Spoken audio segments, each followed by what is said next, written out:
পায়েস খেতে কে না ভালোবাসে। আর বাড়িতে নানানভাবে পায়েস তৈরি হয়ে থাকে, কখনো চিনি দিয়ে, আবার কখনো গুড় দিয়ে। কিন্তু আপনারা কি কখনো বাতাসা দিয়ে পায়েস তৈরি করেছেন? যদি না করে থাকেন তাহলে এই ভিডিওটি অতি অবশ্যই একবার দেখে ফেলুন। কম সময়ের মধ্যে বাতাসা দিয়ে দুর্দান্ত স্বাদের পায়েস বানানো কিন্তু ভীষণ সহজ। তাহলে আর দেরি না করে আজকের রেসিপিটি চলুন শুরু করা যাক। আমাদের আজকের রেসিপি বাতাসার পায়েস।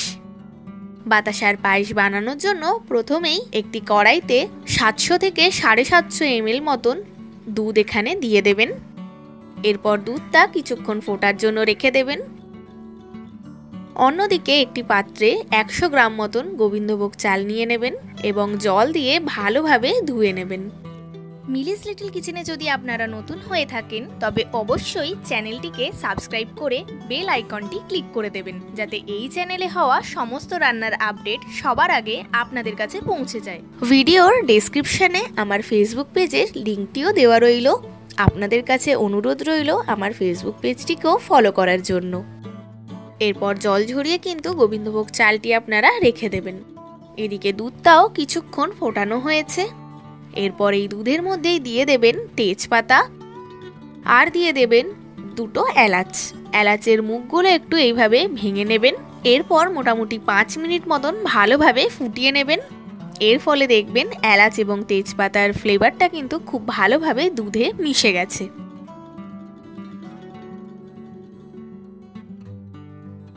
এরপর এখানে দিয়ে দেবেন ভালোভাবে ধুয়ে পরিষ্কার করে রাখা গোবিন্দভোগ চাল। এরপর ভালো করে মিশিয়ে নিয়ে 10 থেকে 15 মিনিটের জন্য কিন্তু ফুটতে দিয়ে দেবেন।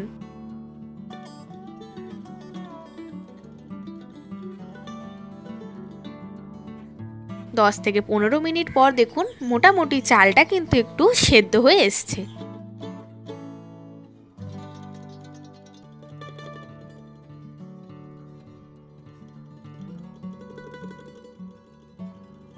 এরপর এখানে মোটামুটি 200 গ্রাম মতন বাতাসা কিন্তু আমি দিয়ে দিচ্ছি। এরপর ভালোভাবে একটু মিশিয়ে নেবেন। কিছুক্ষণ পরে দেখবেন বাতাসাগুলো কিন্তু ভালোভাবে গলে যাবে।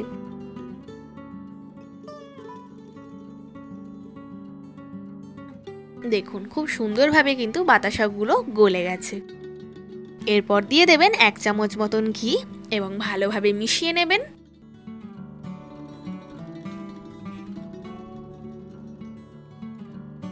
আর দিয়ে দেবেন কাজু এবং কিশমিশ।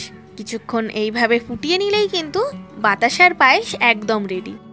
খুব সহজেই কম উপকরণে নতুন স্বাদের এরকম পায়েস যদি আপনারা খেতে চান তাহলে অতি অবশ্যই আমার মতন করে একবার রেসিপিটি তৈরি করে ফেলুন। আশা করছি এই রেসিপিটি কিন্তু আপনাদের খুব ভালো লাগবে। আবার আপনাদের সাথে আমার দেখা হবে নেক্সট ভিডিওতে নতুন একটি রান্নার সঙ্গে। আপনারা ভালো থাকবেন, সুস্থ থাকবেন।